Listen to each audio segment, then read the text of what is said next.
Morning everyone, welcome back to आपके class coaching centre. तो आज के क्लास में हम समझेंगे कि समकालीन विश्व की सुरक्षा। तो समकालीन विश्व की सुरक्षा में हम देखेंगे कि क्या क्या है। समकालीन विश्व की सुरक्षा के अंतर्गत हमें क्या क्या होते हैं, तो सुरक्षा के कितने धारणाएं होते हैं, कौन कौन से सुरक्षा का अर्थ क्या होता है, कि सुरक्षा के पारंपरिक धारणाएं क्या होते हैं, अपारंपरिक धारणाएं क्या होते हैं। इन सभी के बारे में इस क्लास में एकदम विस्तार से एकदम अच्छे तरीके से समझेंगे। यदि आपको कहीं पे भी डाउट्स होंगे, कहीं पे दिक्कत है तो प्रॉब्लम्स होंगे, तो आप कमेंट्स कर सकते हैं। कमेंट्स में हम अपना आपका रिप्लाई करने के लिए हमेशा ही तत्पर रहेंगे। समझिए, साथ साथ हम ये भी देखेंगे कि आप जितना क्लास कर रहे हैं उन्हें अपने दोस्तों के पास भी यह लिंक को शेयर कर दें ताकि वो भी अच्छे से देख पाएँ। तो आप इसका नोट्स लिख सकते हैं इस तरह से। समकालीन विश्व में सुरक्षा पार्ट 5 यानी कि चैप्टर 5 आपका है, सुरक्षा क्या होता है, ये सब।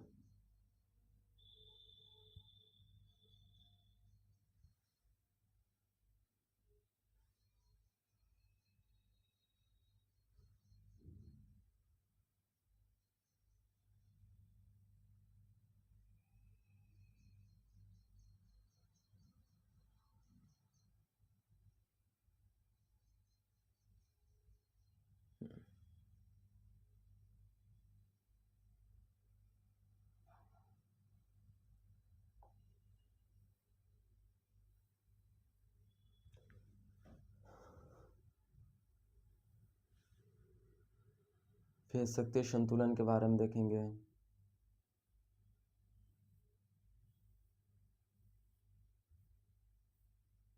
शक्ति संतुलन। फिर नीचे आपका है यहाँ था,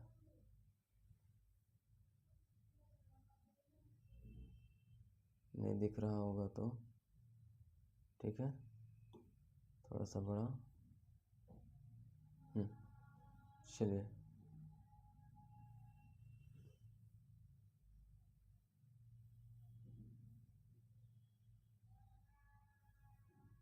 फिर बाहरी सुरक्षा के उपाय देखेंगे। बाहरी सुरक्षा के क्या क्या उपाय हैं, ये सब। आंतरिक सुरक्षा क्या है, तो इतने सभी के बारे में इस क्लास में समझेंगे।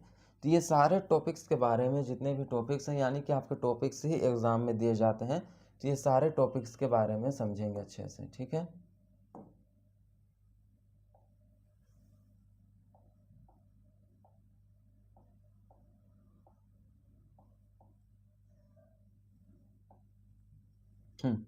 तो सारे टॉपिक्स के बारे में समझेंगे। समकालीन विश्व की सुरक्षा आपका चैप्टर 5 पॉलिटिकल साइंस पार्ट 2 के हैं, यानी कि एक वर्ल्ड पॉलिटिकल है और एक है इंडियन पॉलिटिकल। तो हम वर्ल्ड पॉलिटिकल पहले चल रहे हैं, उसके बाद ही इंडियन पॉलिटिकल। वर्ल्ड पॉलिटिकल पहले क्यों चल रहे हैं, क्योंकि सबसे ज़्यादा क्वेश्चन वर्ल्ड पॉलिटिकल से ही पूछे जाते हैं।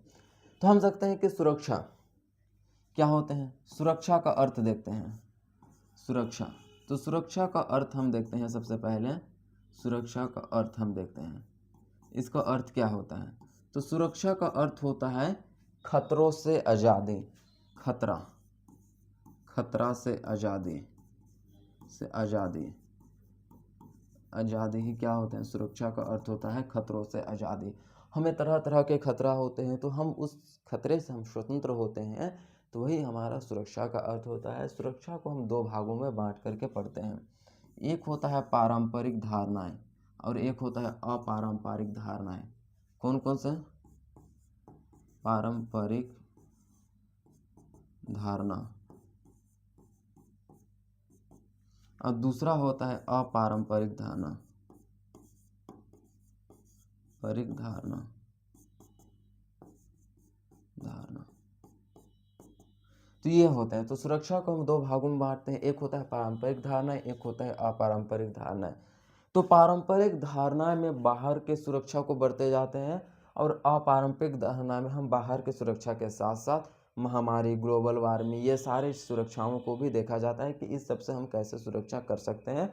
और पारंपरिक धारणा के अंतर्गत बाहर से जो सैन्य आक्रमण, ये सब वगैरह वगैरह आक्रमण होते हैं, उससे हम किस तरह से सुरक्षा कर सकते हैं और उसकी सुरक्षा करने के लिए हम क्या क्या उपाय कर सकते हैं, ये हम देखते हैं। तो आपको लिखना है सुरक्षा का अर्थ होता है खतरों से आज़ादी। सुरक्षा दो प्रकार के होते हैं, पारंपरिक धारणा, एक होता है अपारंपरिक धारणा।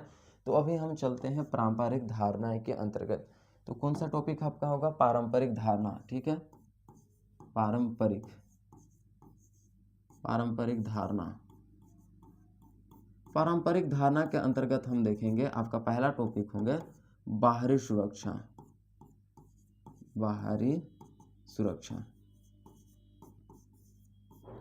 तो बाहरी सुरक्षा में सबसे पहले हम क्या को रखते हैं, तो सबसे ज़्यादा अगर बाहर से हमें सुरक्षा बरतना है तो सबसे पहला अगर किसी को महत्व देते हैं तो सैन्य आक्रमण को। यानी कि कोई भी देश है कि कोई भी है, सैन्य आक्रमण अचानक ही हमारे देश में आक्रमण कर देंगे तो उनके ना पीछे कोई ना कोई देश का हाथ होगा।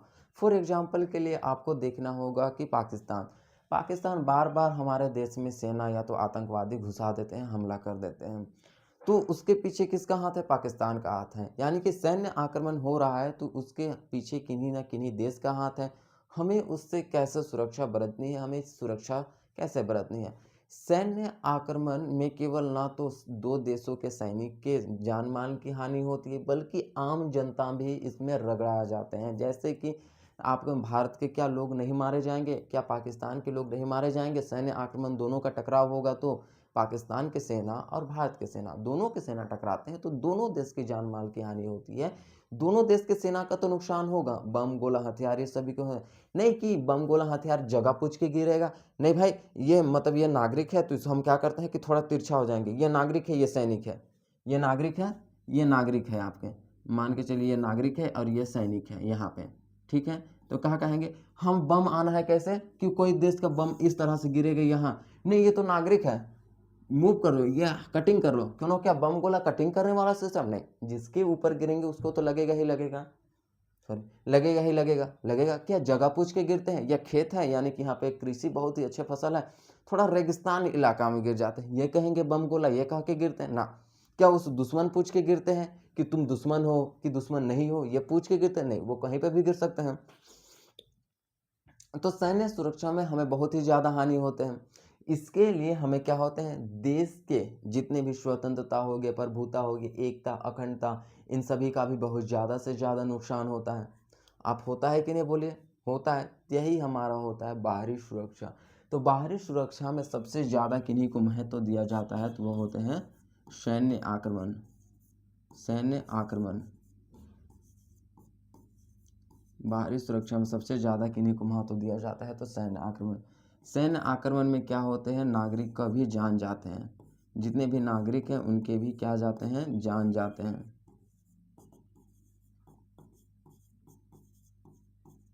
क्या जाते हैं, जान जाते हैं, ठीक है। 1 मिनट।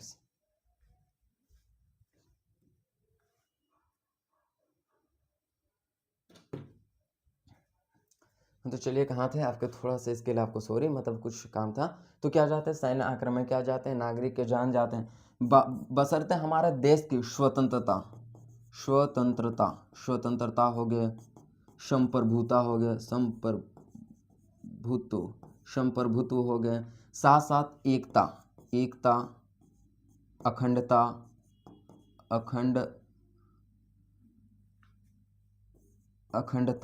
इन सभी को भी नुकसान देखने को मिलता है। एकता, अखंडता, स्वतंत्रता, प्रभुत्व, ये सभी चीज प्रभावित होते हैं बाहरी आक्रमण से।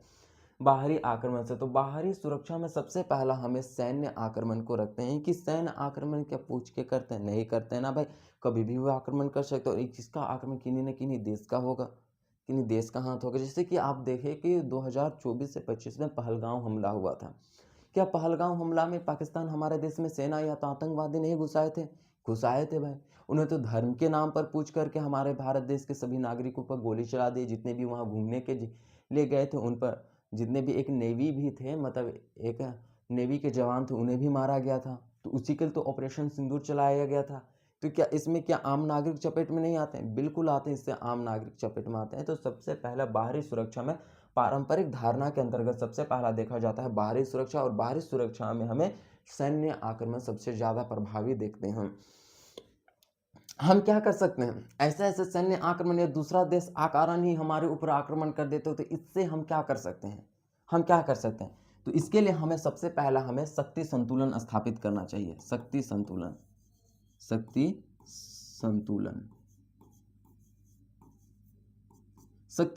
से आपका क्या तात्पर्य है, यही हुआ शक्ति संतुलन। यानी कि दो देशों का, मान के चलिए कि चीन ज़्यादा शक्तिशाली है। चीन क्या है? ज़्यादा शक्तिशाली है, ठीक है। और भारत क्या है? कम शक्तिशाली है। भारत, मान के चलते हैं भारत कम शक्तिशाली है, समझाने के लिए बोल रहे हैं, यह नहीं है कि भारत कम है चीन से, ठीक है। तो क्या करना है कि हमारा देश को, हमारा जो देश है उसे चीन के उतना शक्तिशाली बनाना है, तो हमारे देश में डेवलपमेंट करना है। तो जब दोनों देश की शक्तियां बराबर हो जाएं, जब चीन की शक्तियां पहले से ही बराबर था, जब हम भारत यानी कि हमारा देश की शक्ति को चीन के उतना बराबर कर ले, तो वही हमारा होता है शक्ति संतुलन। तो शक्ति संतुलन में भी देखा जाता है कि सैन्य आक्रमण से निपटाना, शक्ति संतुलन ये होता है। क्या शक्ति संतुलन करना है तो कोई भी देश तो हमले के लिए तैयारी करेगा। यदि हमारे पास चीन के उतना शक्ति नहीं रहेगा तो चीन तो हमेशा ये हमारे ऊपर मारने के लिए तैयार रहेगा, हमले के लिए तैयार रहेगा, और किसी भी वक्त हमला कर सकता है। कोई गारंटी है कि आज करेगा, कल नहीं करेगा, परसों नहीं करेगा, तो उतना सकता हम क्या कर लेंगे, डेवलपमेंट कर लेंगे? नहीं, वो कभी भी आक्रमण कर सकते हैं ना। इसके लिए हमें क्या करना चाहिए? तैयार रहना चाहिए। सरकार को सजग रहना चाहिए कि सरकार को, उस देश की सरकार को अपनी शक्ति को बढ़ाने के लिए क्या करना चाहिए? तरह तरह के प्रयास करने चाहिए। भविष्य में आक्रमण ना हो इसके लिए हमेशा युद्ध के लिए तैयार रहना चाहिए। मान के चलिए 1962 की बात है। 1962 की बात है, चीन ने भारत पर आक्रमण कर दिया। किस पर आक्रमण किया था? भारत पर, सीमा विवाद के नाम से, ठीक है। यदि हम वर्तमान समय में अपनी शक्ति को चीन के बराबर, तो चीन बहुत ज़्यादा डेवलपमेंट कर रहा है, हमारी शक्ति को चीन के उतना बराबर ना करे, तो क्या गारंटी है कि चीन आने वाले कल में हमारे ऊपर आक्रमण नहीं करेगा? कोई गारंटी आप दे सकते हैं? ना तो आप गारंटी दे सकते हैं, ना तो हम दे सकते हैं। सही बात है कि नहीं? बिल्कुल सही बात है। यदि अतीत में युद्ध हुआ है, पहले युद्ध हुआ है, तो ये भी जाहिर सी बात है कि और समय में होने की संभावनाएं ज़्यादा से ज़्यादा पड़ते हैं। यदि हम कमज़ोर रहते हैं, तो हम अपने शक्तियों को नहीं बढ़ाते हैं, तो हमारा जो देश है वह एक तरह से दुश्मन देश के चपेट में आ सकता है। इसके लिए हमें क्या क्या करना चाहिए? शक्ति को बढ़ाने के लिए क्या क्या करना चाहिए? सबसे पहला, हमारे पास इकोनॉमिक पावर,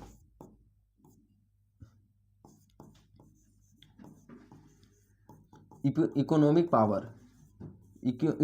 पावर को क्या करना चाहिए? एकदम बढ़ाना चाहिए, डेवलपमेंट करना चाहिए।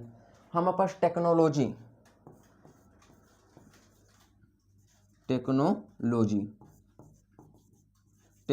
को बढ़ावा देना चाहिए कि हमारा टेक्नोलॉजी अच्छा होना चाहिए, इकोनॉमी पावर अच्छा होने चाहिए। आर्मी को हमारे पास बढ़ावा देना चाहिए, आर्मी को हमारे पास क्या करना चाहिए? बढ़ावा देना चाहिए। आर्मी को बढ़ाना चाहिए ताकि हम क्या कर सकते हैं कि चीन और भारत, चीन के उतना शक्तिशाली हो सकते हैं। चीन अभी वर्तमान समय में सबसे ज़्यादा ग्रोथ करने वाला देश उभर के आ रहा है, तो भारत को भी उतनी ही ज़्यादा विकासात्मक कार्य करना है ताकि हमारे दोनों देश शक्ति संतुलन स्थापित हो सके। तो शक्ति संतुलन ये होते हैं। अब हम क्या करते हैं कि हम देखते हैं कि सुरक्षा के उपाय, हम किस तरह से सुरक्षा हम कर सकते हैं, सुरक्षा करने के क्या क्या हम उपाय अपना सकते हैं। तो हम देखते हैं कि सुरक्षा के उपाय,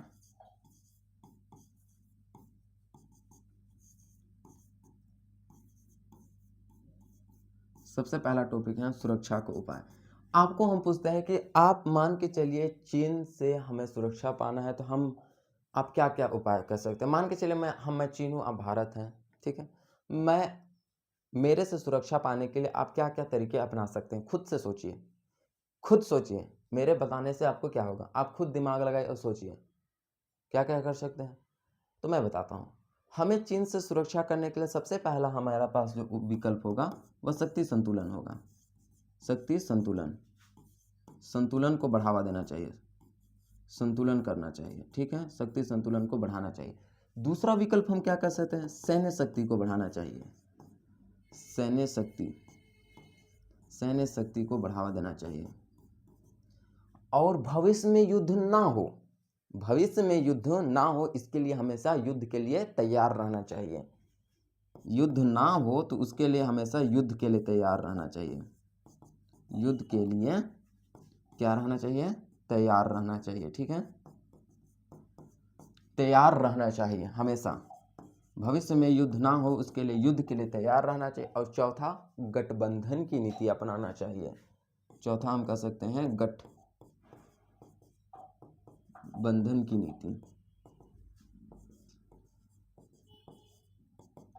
नीति अपनानी चाहिए।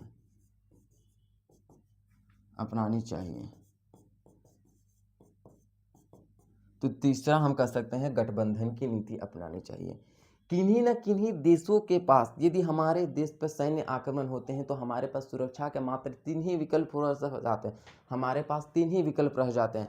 पहला विकल्प यह होता है कि हम उस देश के समक्ष आत्मसमर्पण कर लें, जो कि कदापि नहीं हो सकता। दूसरा विकल्प कहता है कि हम उस देश की बातों को मान ले बिना लड़े, जो भी संभव नहीं। और तीसरा विकल्प कहता है कि हम लड़ाई भी करें और अपनी सुरक्षा भी करें, तो हम तीसरा को अपनाएंगे। ये सैन्य सुरक्षा से क्या करने हैं हमें, यदि सैन्य आक्रमण होते हैं तो इसके 3 उपाय हैं। लेकिन हमें अगर सुरक्षा के अगर उपाय देखें तो ये 4 तरीके अपनाना चाहिए। गठबंधन की नीति अर्थात समझौता करने चाहिए दोनों देशों के मध्य कि युद्ध ना लड़े। युद्ध के लिए लेकिन तैयार रहना चाहिए। कोई बात नहीं है कि विरोधी दोस्त पर कभी भी भरोसा नहीं करने चाहिए, वो कभी भी कर सकते हैं। पाकिस्तान और चीन, ये 2 देशों में कभी भी भरोसा नहीं करने चाहिए, ठीक है। ये होने चाहिए सुरक्षा के उपाय। उसके बाद हमारा देखते हैं कि आंतरिक सुरक्षा। आंतरिक सुरक्षा के अंतर्गत हम देखते हैं कि आंतरिक सुरक्षा क्या होते हैं। आंतरिक सुरक्षा क्या होते हैं, तो आपका टॉपिक है आंतरिक सुरक्षा, यानी कि देश के अंदर होने वाले विभिन्न प्रकार की घटनाओं से हम किस प्रकार से अपने आप को, नागरिक को सुरक्षित रख सकते हैं, उसी को हम आंतरिक सुरक्षा कहते हैं। देश के अंदर होने वाले क्राइम से प्रोटेक्ट करना ही आंतरिक सुरक्षा, इंटरनल क्या होते हैं, सिक्योरिटी होते हैं, ठीक है। तो इंटरनल सिक्योरिटी होते हैं, तो क्या क्या हो सकते हैं इंटरनल सिक्योरिटी में, हम देख सकते हैं नक्सलवाद हो सकता है कि नहीं, आतंकवाद हो सकता है कि नहीं, अलगाववाद हो सकते हैं, हो सकते हैं कि नहीं, सांप्रदायिक दंगा हो सकता है कि नहीं, जातीय संघर्ष हो सकता है। आप बोलेंगे ये भी हो सकता है कि जाति के नाम पर लोग भेदभाव के रूप में लड़ेंगे। आप बोलेंगे कि राजनीतिक अस्थिरता हो सकते हैं, या तो गृह युद्ध हो सकते हैं। ये इससे हमें सुरक्षा पाना, ये हमारा आंतरिक सुरक्षा के अंतर्गत आते हैं। जैसे कि हमें अलगाववाद, ठीक है, नक्सलवाद ये भी ठीक है, इससे भी सुरक्षा बरतनी चाहिए। एक है आतंकवाद, इससे भी सुरक्षा बरतनी चाहिए। आपका चौथा हो गया जातीय संघर्ष, इससे भी हमें क्या करनी चाहिए, सुरक्षा बरतनी चाहिए। पांचवा आपका हो गया, क्या होगा, सांप्रदायिक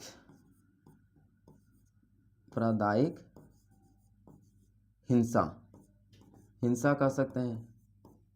और छठा हो गया आपका राजनीतिक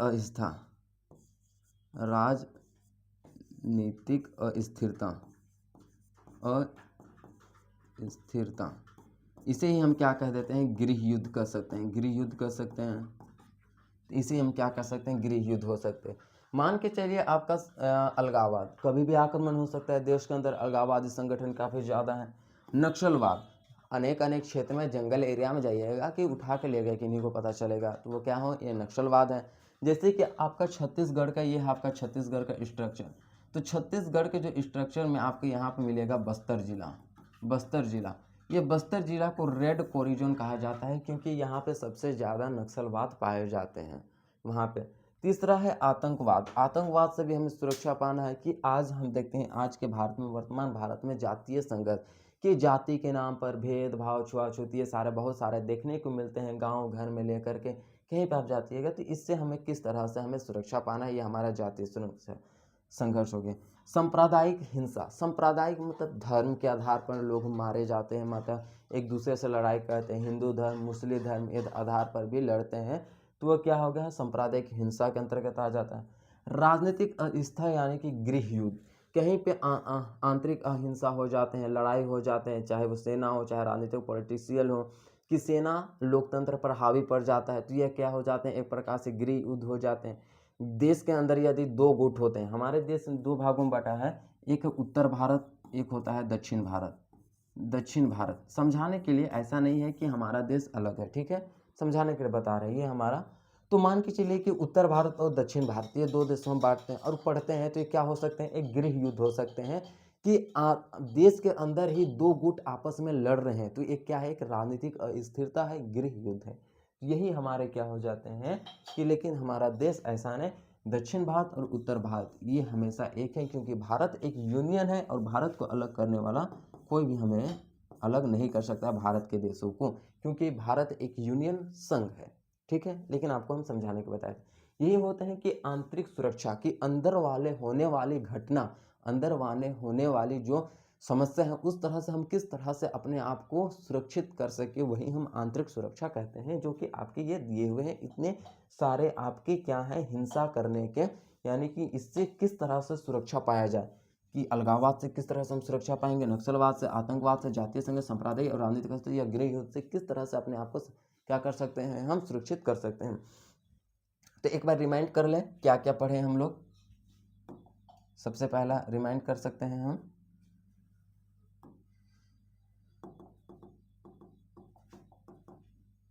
तो हम सबसे पहले की सुरक्षा के बारे में पढ़े। सुरक्षा का अर्थ क्या होता है, खतरे से आज़ादी, पारंपरिक धारणाएं, अपारंपरिक धारणाएं होते हैं, जिसमें से हम पारंपरिक धारणा पढ़ रहे थे। ठीक है, दूसरा हमने पढ़ा कि पारंपरिक धारणा के बाहरी सुरक्षा, सैन्य आक्रमण सबसे ज़्यादा प्रभावित होते हैं, इसके बारे में देखें। तीसरा हमने देखा शक्ति संतुलन, किस तरह से हमें किसी देश के बाद ये अतीत में युद्ध हुआ है तो उससे हम अपने शक्ति को बढ़ाने के लिए क्या क्या कर सकते हैं, ये देखें। चौथा हमने देखा कि सुरक्षा के उपाय क्या क्या हो सकते हैं, शक्ति संतुलन, सैन्य संगठन, युद्ध के लिए तैयार रहना, गठबंधन की नीति अपनाना, ये हो सकते हैं। चौथा हमने क्या आंतरिक सुरक्षा का अलगाववाद, नक्सलवाद, आतंकवाद, जातीय संघ, सांप्रदायिक, राजनीतिक हिस्सा, इन आंतरिक सुरक्षा से किस तरह से हम बच सकते हैं, ये देखें। तो इतने सारे आज हम समकालीन विश्व की सुरक्षा में हमने देखा। ठीक है, तो ये यदि आपको क्लास बहुत ही अच्छी लगी, आपको बहुत ही अच्छे तरीके से समझ आए, तो आप लाइक सब्सक्राइब कीजिए और ये लिंक को अपने दोस्तों के पास भी शेयर कीजिए। फिर हम आपको कमेंट्स भी कर सकते हैं यदि आपको कोई टॉपिक समझ नहीं आते हैं, क्योंकि एग्ज़ाम में टॉपिक ही उठा के दिए जाते हैं। आपके 12th क्लास के अच्छे तरीके से गया पॉलिटिकल साइंस के कोर्स को अच्छे तरीके से तैयारी करना है, तो आप आपकी क्लास कोचिंग सेंटर से जुड़ सकते हैं और इस क्लास को जगह जगह पर आप मैसेज भी भेज सकते हैं, ताकि दूसरों को भी इस क्लास के फ़ायदा हो। तो नेक्स्ट क्लास में फिर मिलते हैं। धन्यवाद।